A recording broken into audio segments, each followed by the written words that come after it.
যাদের জন্য করি চুরি তারাই বলে দেখ কাঁধে উঠবি, কাঁধে ওঠ। এই সখা, তুই এসে আগে আমার কাঁধে ওঠ। কাকে ডাকলেন মা? সুদামাকে। সুদামাকে কাঁধে নিয়েছে, সখা সখ্য প্রেম।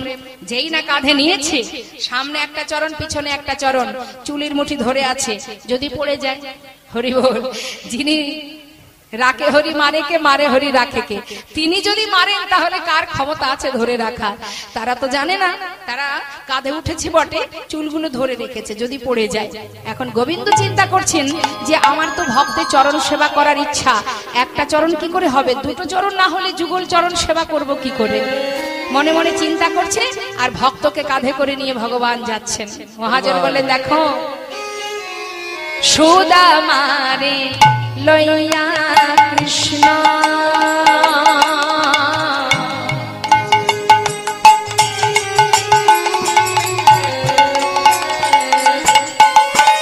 আজ করিল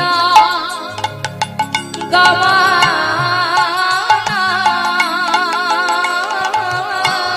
সুদামারে লইয়া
চরণ সেবা করে দুটি নয়ন জলে, ভক্ত চরণে সেবা করে ভাবে এ যে আনন্দ মহানন্দ।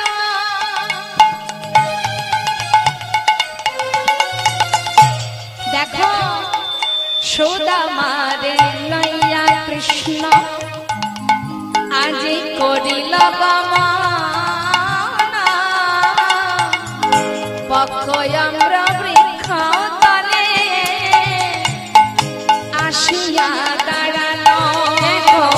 পক্কয়ম্র বৃক্ষ তলে দেখো আসিয়া দাঁড়ালো। আজি আনন্দ ধরে না রে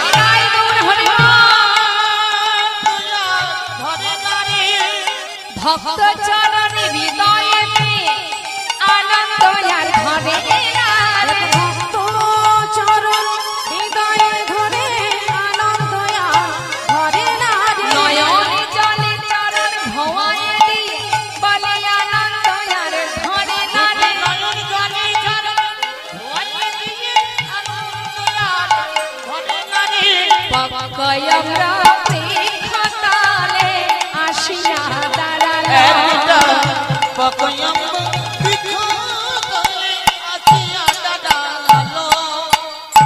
চোখের জলে চরণ ধৌত করছে ভগবান, ভক্তের চরণ ধৌত করছে। এমন ভক্ত কয়জনা হতে পারে বাবা? এখন চরণে জল পড়ছে, সখা তো চমকে উঠেছে, কি ব্যাপার?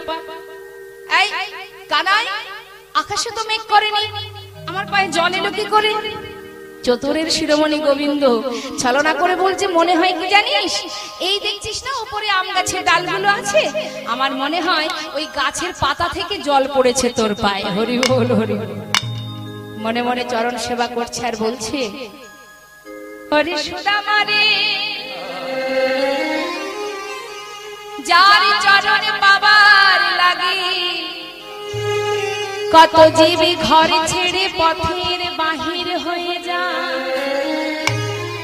যার চরণ পাবার লাগে কত যোগী মুনি ঋষি সাধনা করে। আজ আমি চরণে সেবা করে বুঝিলাম, ওরে সুদামা রে, এই যে আনন্দ, বড় আনন্দ। চরণ সেবা না করলে বুঝতাম না ভাই এই যে কত আনন্দ, আর হয় কি না হয়।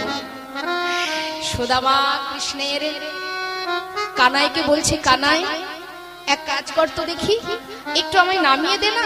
কেন কেন নামিয়ে দেব, দে না একটু নামিয়ে দে। যেই না নামিয়ে দিয়েছে, হঠাৎ দেখছে কানাইয়ের চোখে জল। ভাই তুই আমায় মিথ্যা বললি, তুই কাঁদছিস। বুঝেছি আজকের খেলাটা তো তুই তৈরি করেছিস, সেই জন্য আজ হেরে গিয়ে বাধ্য হয়ে কাঁধে নিয়ে যাচ্ছিস, কিন্তু এত কষ্ট হচ্ছে তবু প্রকাশ কেন করছিস না? তুই কি জানিস না তোর কষ্ট হলে আমরা সইতে পারি না? কেন তুই এই খেলা খেললি বল? আরে যে খেলা তোকে কষ্ট পেতে হয় সে খেলা তো আমরা চাই না কানাই। এই খেলা ছেড়ে দে ভাই, চল আমরা খেলবো না। সঙ্গে করে নিয়ে আবার চলে এলো। এইভাবে দিন যায়, প্রতিদিন আনন্দে তার দিন কেটে যায়। কিন্তু মা হঠাৎ বৃন্দাবনে শোকের ছায়া নেমে এলো। আনলোকে মথুরা থেকে অক্রুর পাঠিয়ে দিয়ে, হরি বল। অক্রুর রথ নিয়ে এলো কেন? কানাই বলাই দুইজনকে নিয়ে যাবার জন্য, প্রাণে হত্যা করবে কংস। কিন্তু অক্রুর রথ নিয়ে এলো বটে, সে কিন্তু তার একটা গুণ ছিল, মথুরার কথা কখনো বৃন্দাবনে জানাতেন না। কি জন্য এসেছে, আবার বৃন্দাবনের কোনো কথা কখনো মথুরায় বলতেন না। দুই ভাইকে যখন নিয়ে চলে গেল, গোটা বৃন্দাবন হাহাকার পড়ে গেল। ভগবান কৃষ্ণ চলে গেলেন মথুরায়, আর এদিকে গোটা বৃন্দাবনে সবাই কৃষ্ণের জন্য পাগল। সুদামার অবস্থা কি? যে সুদামা প্রাণের থেকে বেশি ভালোবাসে, যে সুদামার কথা আপনারা জানেন রামায়ণে, যিনি প্রভু রামচন্দ্রের ভাই ছিল ভরত। এতটাই ভালোবাসতো প্রভু রামচন্দ্রকে, দাদাকে এত ভালোবাসতেন বাবা। 14 বৎসর কখনো দাদা না থাকাতে সিংহাসনে বসেননি, সিংহাসনের নিচে বসে 14 বৎসর রাজত্ব করেছে দাদার পাদুকা দুটি সিংহাসনে রেখে। হরি বল হরি বল। সেই ভারতই হলো এই সুদামা, এতটাই ভালোবাসে কৃষ্ণকে প্রাণের থেকে বেশি। আজ সুদামা কৃষ্ণের জন্য পাগলের ন্যায় পথে পথে ঘোরে। তার বাবার মাথায় চিন্তা পড়ে গেল, ছেলে তো দেখছি কানাই ছাড়া এক মুহূর্ত থাকতে পারবে না, তাহলে কানাইয়ের কাছে সুদামাকে রেখে আসি। কানাই আছে কোথায়? মটকমণি চারিদিকে খুঁজতে শুরু করলেন, কোথায় আছে ছেলে কৃষ্ণ। চারিদিকে খুঁজতে খুঁজতে তিনি পাচ্ছেন না, বৃন্দাবনে নেই, কোথাও নেই। বৃন্দাবনে নাই কৃষ্ণ, মথুরাতে নাই, বৃন্দাবনে নাই কৃষ্ণ, মথুরাতে নাই, মথুরাতে নাই কৃষ্ণ, দ্বারকাতে নাই, মথুরাতে নাই কৃষ্ণ, দ্বারকাতেও নাই, মথুরাতেও নাই কৃষ্ণ, দ্বারকাতেও নাই। কোথায় বা আছে সে? কোথায় বা আছে সে? আমার সুদামার প্রাণ কানাই, কোথায় বা আছে সে? সুদামার প্রাণ কানাই, কোথায় বা আছে? ওই মথুরাতে নাই কৃষ্ণ, দ্বারকাতেও নাই, মথুরাতেও নাই কৃষ্ণ, দ্বারকাতেও নাই। বৃন্দাবনে নাই, মথুরায় নাই, দ্বারকায় নাই, কোথাও নাই। তাহলে কোথায় সে? বৃন্দাবন থেকে মথুরায় গিয়ে কংস মহারাজকে উদ্ধার করে তারপরে সেখান থেকে এলো কোথায়? তারই গুরু গৃহে। নিতাই গৌর হরি বল। শান্তিপুনি মুনির আশ্রম গুরু গৃহে এসেছেন কৃষ্ণ শিক্ষা নেবে বলে। এখান থেকেই বুঝতে হবে মা নিজে আচরণ করে আমাদের মতো জীবকে শিক্ষা দিচ্ছেন। হে জীব, যেতে গেলে সঠিক ঠিকানায় পৌঁছাতে গেলে আগে গুরুচরণ আশ্রয় করো। গুরু ছাড়া কখনো গোবিন্দ পাওয়া যাবে না। আশ্রয় করো, আশ্রয় করতে হবে। এখন তিনি গেছেন কোথায়? গুরুর কাছে। দুইজনে যখনই গুরু গৃহে গেছেন, এদিকে সুদামা খবর পেল যে কৃষ্ণ গুরু গৃহে। খবর পেয়ে মটকমণি বিলম্ব না করে তার ছেলেকে মানে সুদামাকে ওই গুরুকুলে নিয়ে যাচ্ছেন। মহাজন বললেন, দেখো শিক্ষার উদ্দেশ্যে আজ তাহায় চলিল, শিক্ষার উদ্দেশ্যে আজ তাহায় চলিল, শিক্ষার উদ্দেশ্যে তাহায় চলিল। বহুদিন পরে ভাই কানাইতে পাইল, বহুদিন পরে ভাই কানাইতে পাইল। আনন্দ ধরে না, আনন্দ ধরে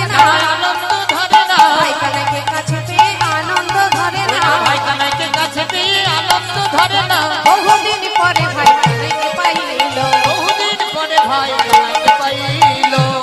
কানাইকে কাছে পেয়ে বুকের মধ্যে জড়িয়ে ধরেছে, সুদামা কাছে। হঠাৎ গুরুদেবকে আসতে দেখে বলছে, এই বস বস বস বস। এই বস বস, হয়তো গুরুদেব আসছে। এই সবাই বস। গুরুদেব আসছে, গুরুদেব। গুরুদেবকে দেখে, গুরুদেব যেই না ঢুকেছে পাঠশালাতে, মা আগেকার সময়ে আমাদের ছেলে মেয়েরা যেমন এখন স্কুল কলেজে যায়, আগেকার সময় তো ছিল না। আগেকার সময়ে বাচ্চাদের শিক্ষা দিতে গেলে তাদেরকে গুরুকুলে পাঠাতে হতো। হ্যাঁ, তা ওই গুরুদেব যখন পাঠশালায় ঢুকেছে, ঢুকে জিজ্ঞাসা করছে যে আমার এই পাঠশালায় নতুন ছাত্র এসেছে 3 জন, কই দেখি কে কে, হাত তুলে দেখাও। ও তুমি এসেছো? আচ্ছা, আর কে? আমি এসেছি গুরুদেব। ও তুমিও এসেছো? ও তোমরা 3 জন? আচ্ছা আচ্ছা, তা তোমার নাম কি? কৃষ্ণ। আপনারাই বলুন, কি কৃষ্ণ মনে হচ্ছে এটা? গণেশ ঠাকুর, গণেশ ঠাকুর। আচ্ছা, তুমি কৃষ্ণ? আচ্ছা, গুরুদেব কি জানেন না বাবা? সবই তো জানেন তিনি। আচ্ছা ঠিক আছে, তুমি বসো বসো। তোমার নাম কি? এই তোমার নাম কি? আমার নাম গুরুদেব লক্ষণ বলরাম। আচ্ছা আচ্ছা, বলরাম, তাই বলো। তা তোমরা 3 জন আমার এই পাঠশালায় এসেছো? তা তুমি কি শিক্ষা নেবে আমার কাছে? আমি শিক্ষা নেব গুরুদেব, ওই ধনুর্বিদ্যা, মানে হাতে চালাবো। আচ্ছা, এদিকে এসো, এদিকে এসো। মনেই হচ্ছে এত দুষ্টু। এই যে, আর তুমি কি শিক্ষা নেবে? রাজনীতি শিখবো। তুমি রাজনীতি শিখবে? গুরুদেব, আমি ধনুর্বিদ্যা, গদাবিদ্যা, বেদবিদ্যা কিচ্ছু নয়, আমি রাজনীতি বিদ্যা শিখবো। বেশ, তাই হবে। আর তুমি কি শিখবে? বেদ অধ্যয়ন করবে। নিতাই গৌর হরি বল হরি। যারা বেদ অধ্যয়ন করে তাদেরকে বলা হয় বিপ্র। যারা বেদ পাঠ করে তারা কখনো এই বাক্যে মিথ্যা কথা বলে না, মিথ্যা কথা বলতে পারবে না। কেমন? সদা সর্বদাই সত্য কথা বলবে, মিথ্যার প্রতি আপোষ করবে না। হ্যাঁ, হরি বল। তাহলে বেদ শিক্ষা শুরু হলো, গদাবিদ্যা শুরু হলো, ধনুর্বিদ্যা, রাজনীতিবিদ্যা, গুরুকুলে শিক্ষা শুরু হলো বাবা। শিক্ষা চলছে। শাস্ত্রে বললেন, জন্ম জায়তে শূদ্র সংস্কারে না দ্বিজ, বেদ পাঠের ভাবে বিপ্র, আর ব্রহ্ম জানন্তি ব্রাহ্মণ। ব্রাহ্মণ আপনিও হতে পারেন, আমিও হতে পারি, যদি ব্রহ্মত্ব জ্ঞান অর্জন থাকে। তাই ব্রাহ্মণ কুলেই যে ব্রাহ্মণ হবে তা নয়, তুমিও হতে পারো, তোমার মধ্যে যদি ব্রহ্মত্ব জ্ঞান থাকে। ব্রাহ্মণদের যে নটে সুতো থাকে দেখেছেন? হরে কৃষ্ণ। গায়ে যে পৈতেটা থাকে না ব্রাহ্মণের, অর্থাৎ 9টা সুতো থাকে বাবা। এই 9টা সুতো অর্থাৎ 9টা গুণ থাকে ব্রাহ্মণের মধ্যে। তাই 9টা গুণ কি কি? সম, দম, তপ, শৌচ, ক্ষান্তি, আর্যবদ, জ্ঞান, বিশেষ জ্ঞান, আস্তিকা। এই হচ্ছে 9টা গুণ। সম মানে সম অর্থাৎ শান্ত। ব্রাহ্মণের স্বভাব শান্ত প্রকৃতির। দম মানে দমন করবার শক্তি দরকার, দমন করতে হবে, ইন্দ্রকে দমনে রাখতে হবে। তপ মানে তপস্যা করবার শক্তি প্রয়োজন। শৌচ মানে পবিত্রতা।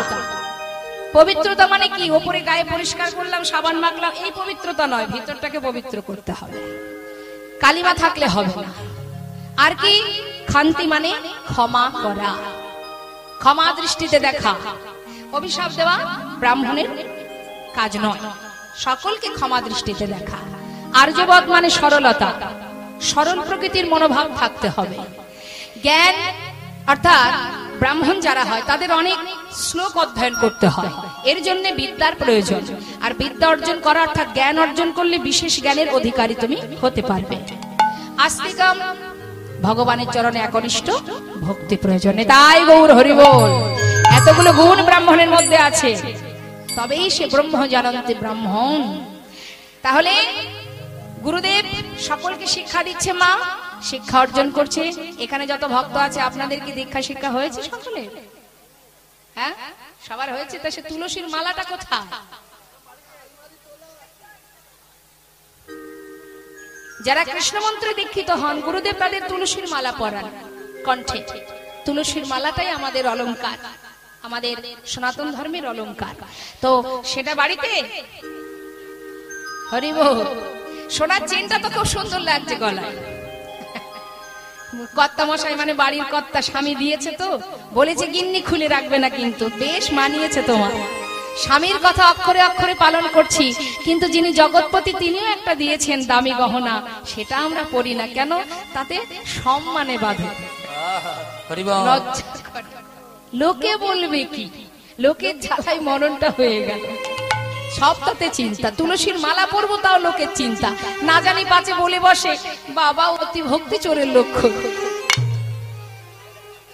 এটাই বলবে। আর সেই ভয়ে ভীত হয়ে মালা খুলে রেখে দিলাম, হরি বল। লোকের জ্বালায় সব। মহাজন বললেন আহা, তোমার কর্ম তোমাকে করতে হবে, কেউ করে দেবে না। কি অনেকে বলে দেখবেন কীর্তন শুনতে যাব কি করে, আমার বাড়ির কালচারটা এটা নয়। মানে কালচারটা কেমন? কীর্তন শুনতে কেউ যায় না, বাড়ি থেকে বেরোয় না, শাশুড়ি শ্বশুর যায় না, আমি কি করে যাই? আমাদের বাড়ির কালচারটা এই রকম, তাই যেতে পারি না। কিন্তু জেনে রাখবে, তুমি যখন চলে যাবে তোমার শাশুড়ি শ্বশুর তোমার সঙ্গে যাবে না, আর তারা যখন এসেছিল তুমি তার সঙ্গে আসনি। অর্থাৎ তোমাকে তোমার কর্ম করতে হবে, কেউ কারোর কর্ম করবে না। তাই নিজেকে এগিয়ে যেতে হবে। তুমি যখন এগিয়ে যাবে তোমার অনেক বাধা আসবে।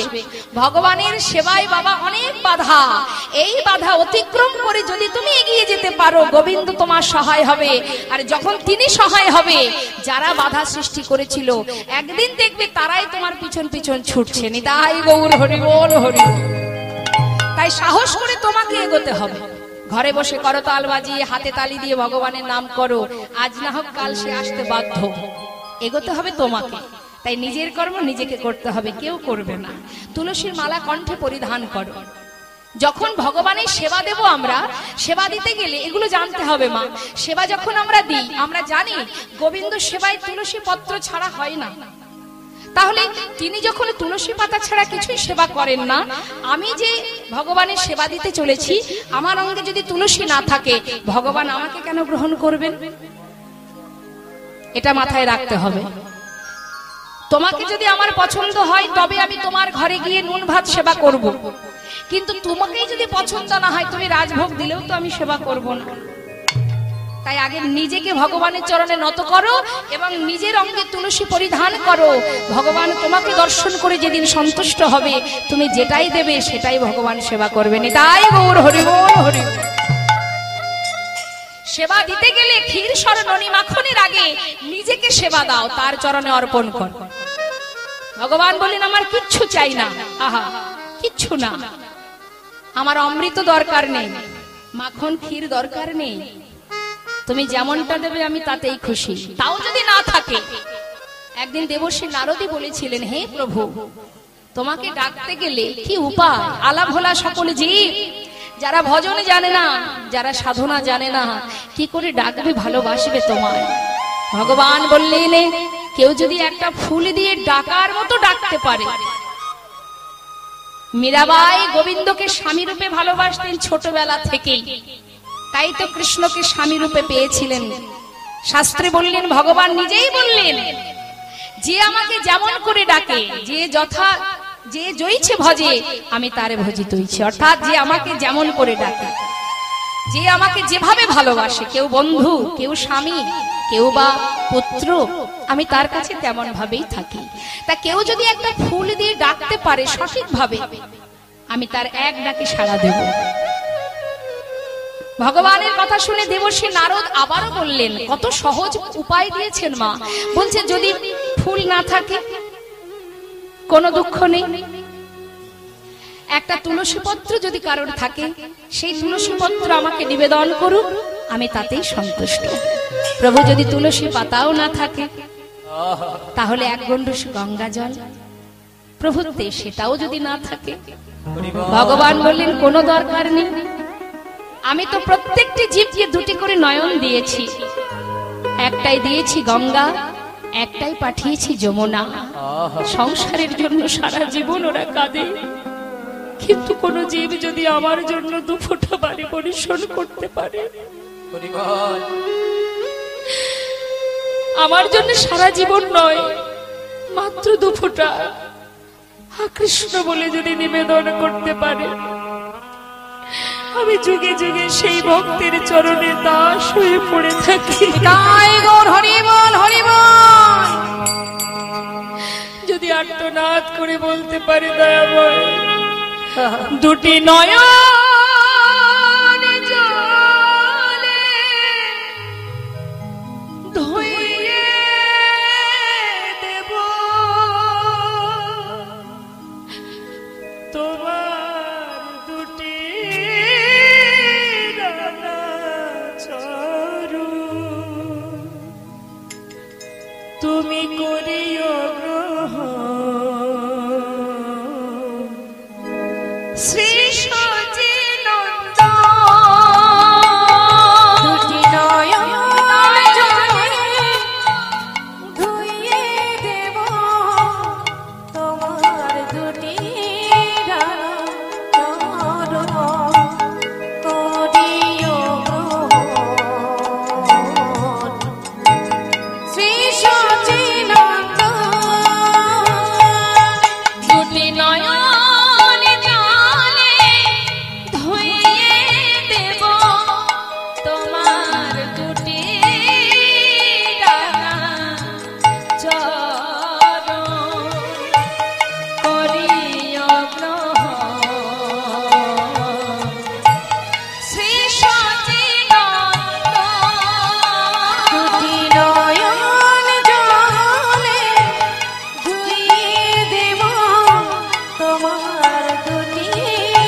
আর কিচ্ছু নয়।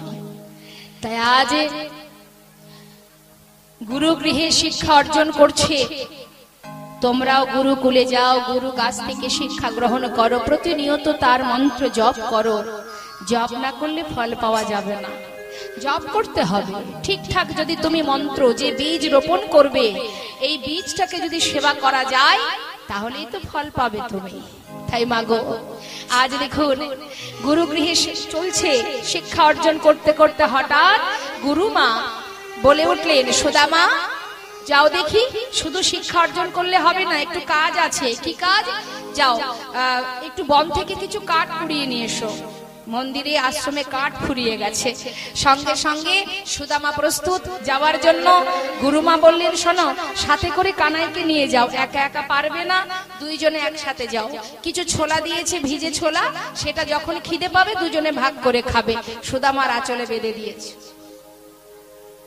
মনের আনন্দে সুদামা কানাইকে কাছে পেয়েছে, প্রাণের থেকে বেশি ভালোবাসে তো। যেই না কানাইকে পেয়েছে আনন্দ ধরছে না। দুই ভাই চলল মা বন মাঝে কাঠ কুড়াতে। কৃষ্ণ আর সুদামারে পাঠাইল বনে, কৃষ্ণ আর সুদামারে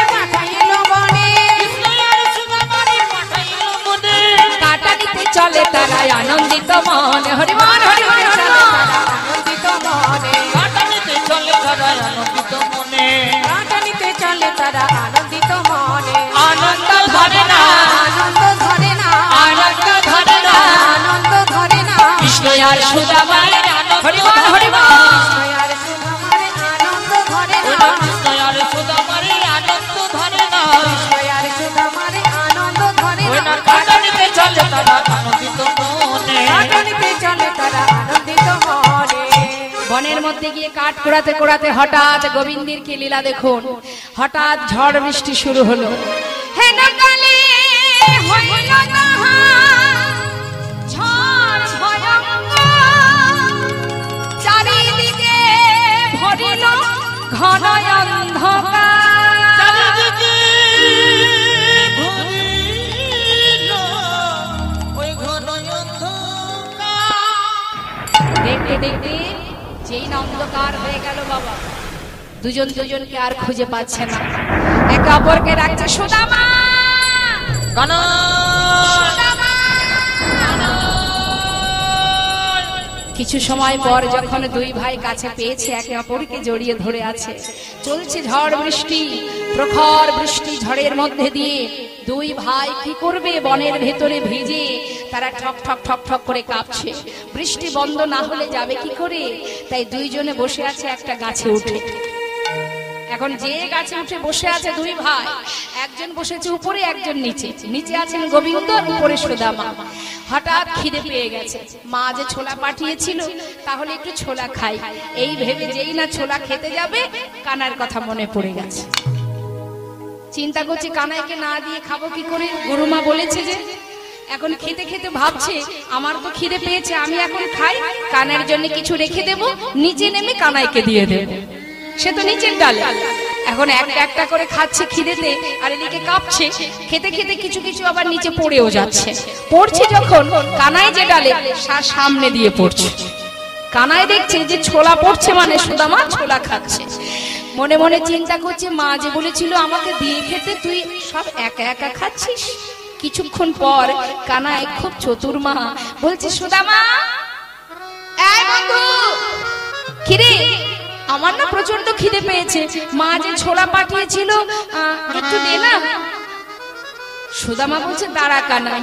এই বলে যেই না আঁচলের দিকে তাকিয়েছে, দেখছে একটা ছোলা নেই।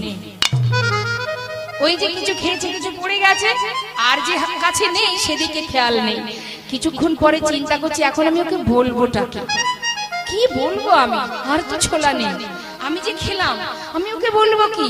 বলছে জানিস তো এই কানাই, ওই বনে কাঠ কুড়াতে কুড়াতে মনে হয় আমার আঁচল থেকে ছোলাগুলো সব ওই বনের মধ্যে পড়ে গেছে।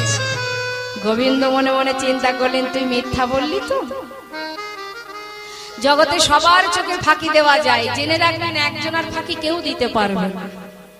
সে যখন শুরু করবে সাজা দিতে, এটা মানুষও সে সাজা দিয়ে শেষ করতে পারবে না। মানুষের সাজাটা কম হয়ে যাবে, ভগবান যে সাজা দেবে।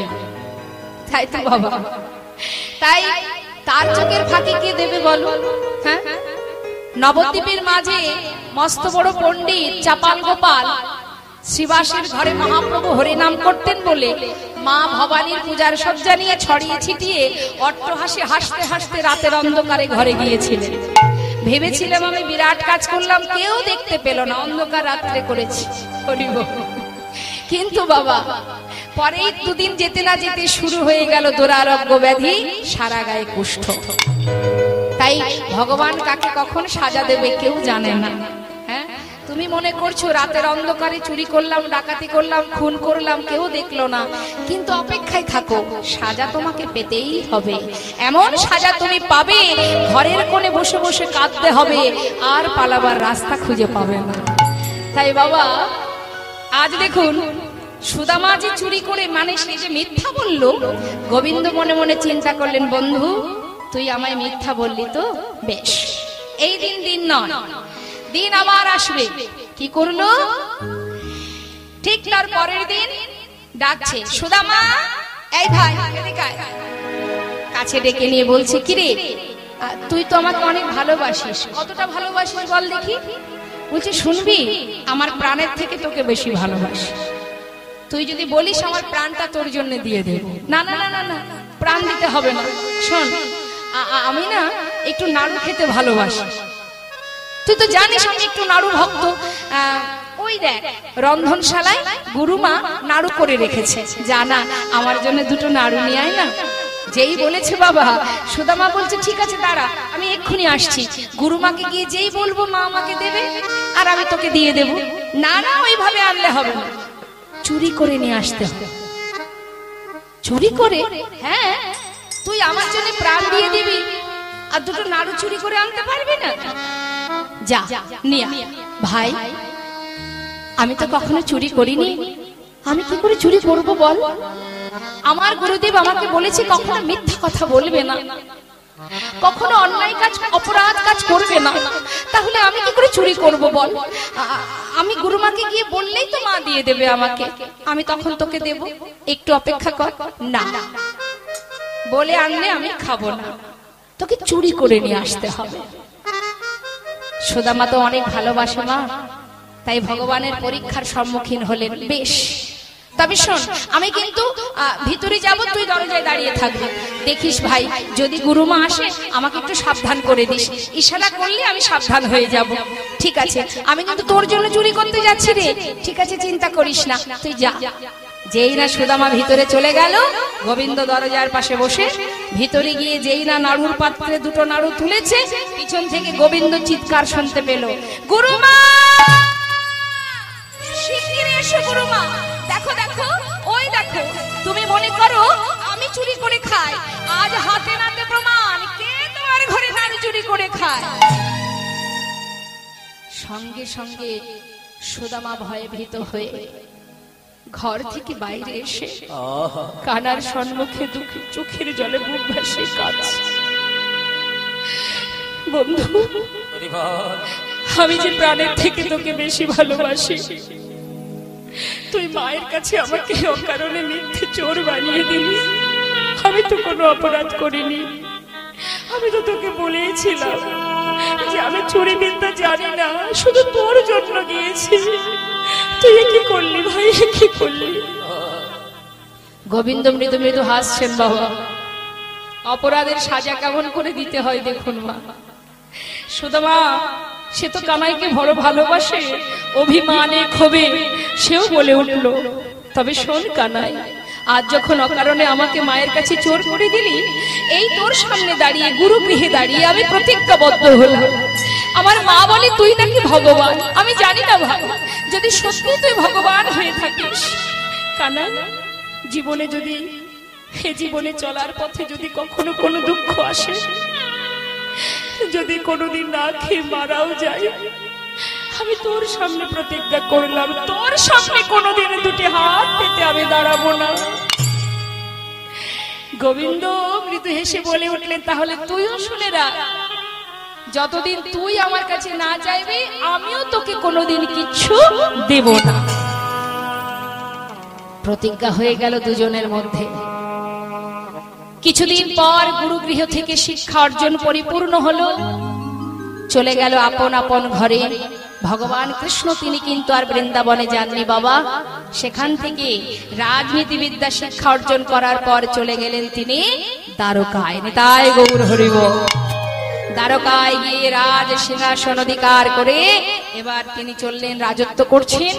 আর এদিকে সুদামা পরিপূর্ণ পণ্ডিত হয়ে ঘরে ফেরা মাত্রই তার বাবার গর্বে বুকটা ভরে যায়। সন্তান পণ্ডিত হয়েছে, বিপ্র হয়েছে। গ্রামবাসীকে ডেকে ডেকে বলে, শোনো শোনো, তোমাদের ঘরেও সন্তান আছে, একবার বলো দেখি আমার ছেলের মতো এমন পণ্ডিত কার ঘরে আছে। সবাই বলে সত্যি তাই, তোমার সন্তান উপযুক্ত পণ্ডিত হয়েছে, সবাই আমরা তাকে সম্মান করি, ভালোবাসি। সবার মনে আনন্দ। গ্রামবাসী গ্রামের একটা পাঠশালাতে ছোট ছোট বাচ্চাদের শিক্ষা দেয়, সেখান থেকে তিনি সুদামা অর্থ উপার্জন করে। এদিকে মা সময়ের সাথে সাথে সুদামার বিবাহের বয়স হলো, বিবাহ হলো। হরিবল। বিবাহের পর সুখে স্বাচ্ছন্দ্যে দিন কাটে। বেশ কিছু বছর চলে গেল বাবা। হরিবল। সন্তান হলো।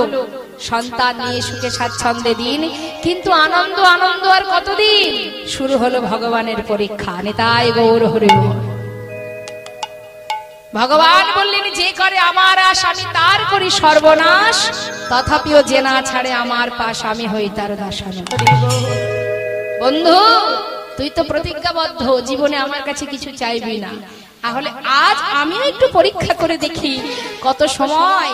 তোর তো এখন পরিপূর্ণ সংসার, এবার সময় হয়েছে পরীক্ষা করার যে কত সময় তুই না চেয়ে আমার কাছে থাকতে পারিস। এক চোখে ভগবান কাঁদান, আর এক চোখে তাকে সুখে রাখার ব্যবস্থাও তিনি করেন। বাবা কিভাবে পরীক্ষা করছে দেখুন। চিন্তা করছে আজ সুখের সংসার, একটা একটা করে বিয়োগ হচ্ছে। কি? সবার আগে চলে গেল তার মাতা পিতা। মাতা পিতা চলে যাওয়ার পর সংসারের সমস্ত দায়িত্ব পড়ে গেল সুদামার। পাঠশালা থেকে শিক্ষা অর্জন করে যা পায় তাতে সংসার চলে যায়। কিছুদিন যেতে না যেতেই বন্ধ হয়ে গেল তার সেই পাঠশালা। নিতাই গৌর হরি। তথাপিও মা একটা কথা, সুদামা কৃষ্ণ ছাড়া তার নিঃশ্বাসে প্রশ্বাসে আর কোনো শব্দ ছিল না। চলতে ফিরতে কৃষ্ণ কৃষ্ণ কৃষ্ণ, এতটাই ভালোবাসত। যখন কিনা পাঠশালা বন্ধ হয়ে গেল, সন্তানের মুখে অন্ন তুলে দেওয়ার রাস্তা আর কোথায়? কিভাবে তাদেরকে বাঁচিয়ে রাখবে? উঠে গেল কাঁধে ভিক্ষার ঝোলা। কাঁধে ভিক্ষার ঝুলি নিয়ে কখনো কোনো অপরাধমূলক কাজ, কোনো অন্যায়, কোনো ভুল সে করে না, মিথ্যা কথা বলে না, গুরু বাক্য কখনো লঙ্ঘন করে না। কাঁধে ভিক্ষার ঝুলি নিয়ে পাড়ায় পাড়ায় গ্রামে গ্রামে ভিক্ষা করে, মুখে কৃষ্ণ কৃষ্ণ কৃষ্ণ কৃষ্ণ। কোনদিন ভিক্ষা পায়, প্রতিদিন যদি ভিখারি আসে কে দেবে?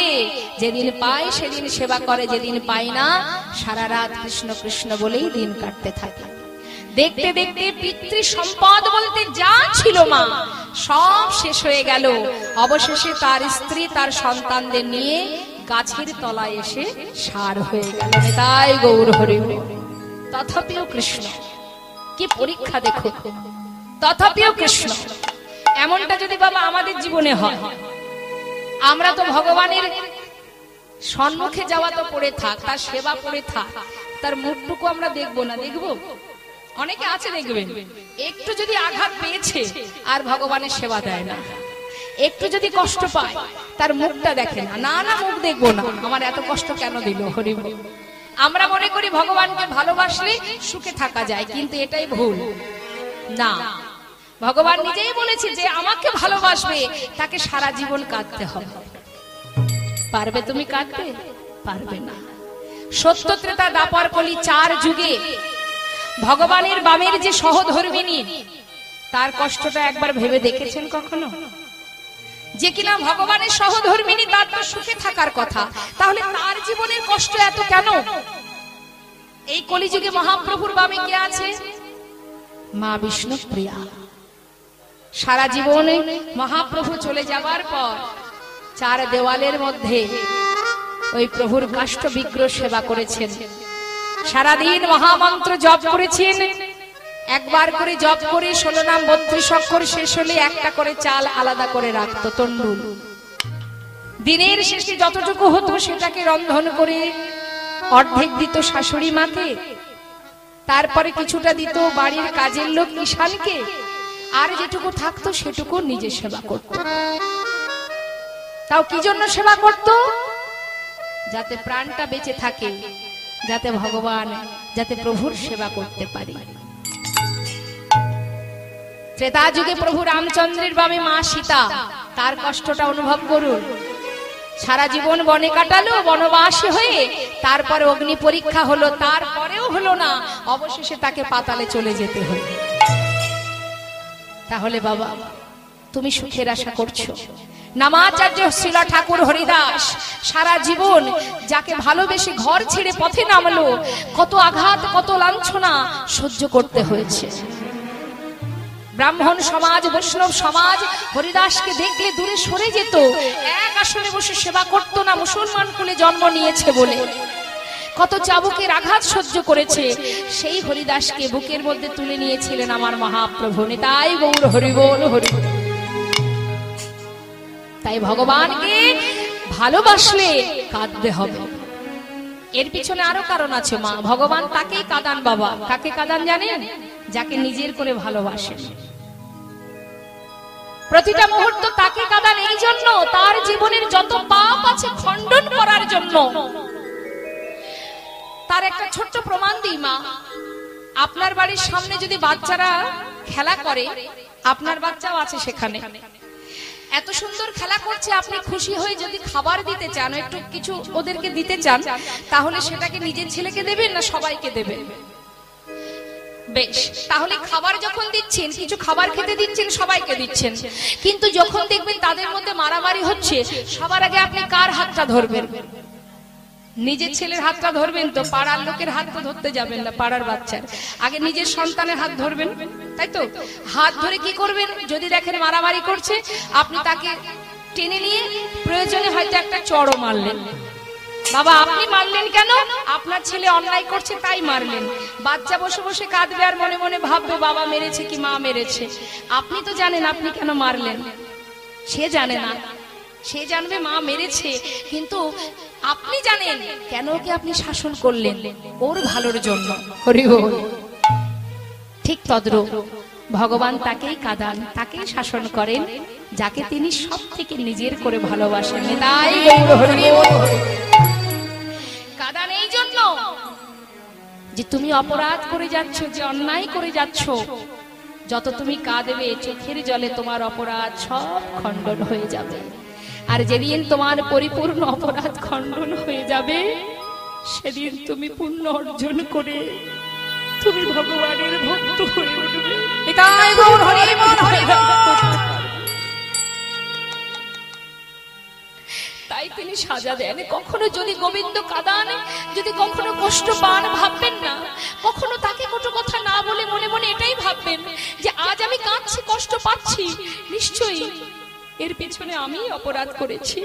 অর্থাৎ আমি যত কষ্ট পাবো তত আমার অপরাধ আস্তে আস্তে সব খণ্ডন হয়ে যাবে।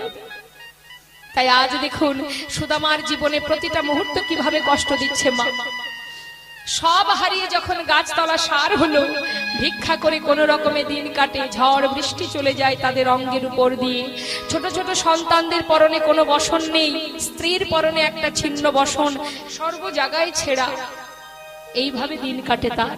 তথাপিও কৃষ্ণ কৃষ্ণ কৃষ্ণ। একদিনই তার স্ত্রী সুশীলা বললে, স্বামী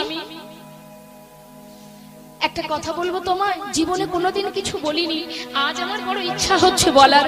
বলো, কি বলতে চাও স্বামী? শুনেছি তোমার বন্ধু নাকি মস্ত বড় রাজা, আবার এও শুনেছি সে নাকি ভগবান।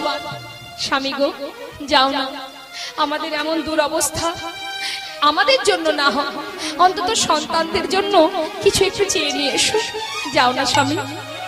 সুদামা বলে উঠলেন, দেখো যা বলেছো বলেছো সুশীলা, আর বলো না, কারণ আমি আমার বন্ধুর কাছে প্রতিজ্ঞাবদ্ধ, জীবনে কোনোদিন দারিদ্রতার অন্ধকারে মারা গেলেও আমি ওর কাছে কিচ্ছু হাত পেতে চাইতে পারবো না।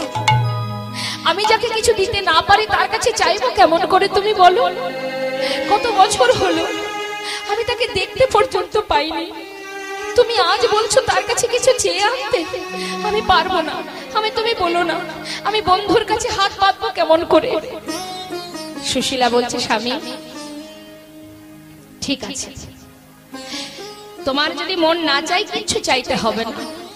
তুমি তো তাকে অনেক ভালোবাসো, যার কথা সর্বক্ষণ মুখে উচ্চারণ করো, নিঃশ্বাসে প্রশ্বাসে যে নাম তুমি বদনে বলো, তোমাকে তাকে দেখার ইচ্ছা হয়। হয় কি করব বলো? ইচ্ছা হলে উপায় কি? স্বামী আমি যদি কোনো উপায় দেখাই দিই? কি উপায়? যাবে তুমি, যাও তোমার বন্ধুকে দেখে এসো। সুশীলা বলছো তুমি? হ্যাঁ, চিন্তা করো না, আমি এদিকে সামলাবো, তুমি যাও তোমার বন্ধুর সঙ্গে দেখা করে এসো। স্বামী যাকে তুমি এত ভালোবাসো, যার নাম সর্বক্ষণ জপ করো, আমার বিশ্বাস তাকে যদি তুমি একবার দেখতে পাও, আমার মনে হয় তোমার মনে অনেক শান্তি আসবে।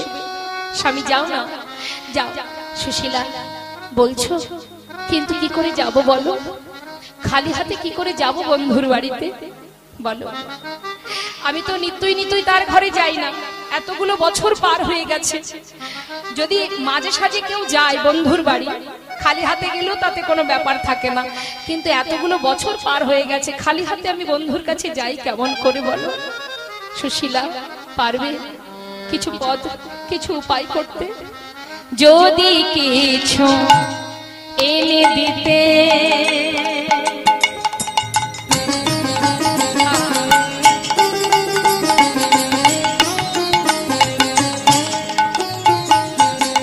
পারো উপায়,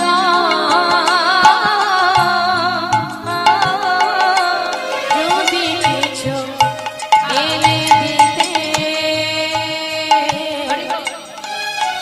তুমি পারো উপায়, তবে সে করিতে পারি দ্বারকায় গমন। তবে সে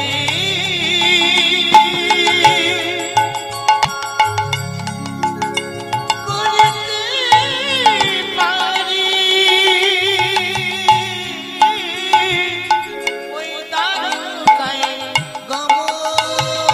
কিছু এনে দিতে পারবে, কিছু এনে দিতে পারবে কি? আমার ভাই কানাইয়ের লাগি কিছু এনে দিতে পারবে কি? আমার ভাই কানাইয়ের লাগি কিছু এনে দিতে পারবে কি? ওগো তবে সে করিতে পারি দ্বারকায় গমন আমি। তবে সে করিতে পারি দ্বারকায় গমন। সুশীলা বলে, স্বামী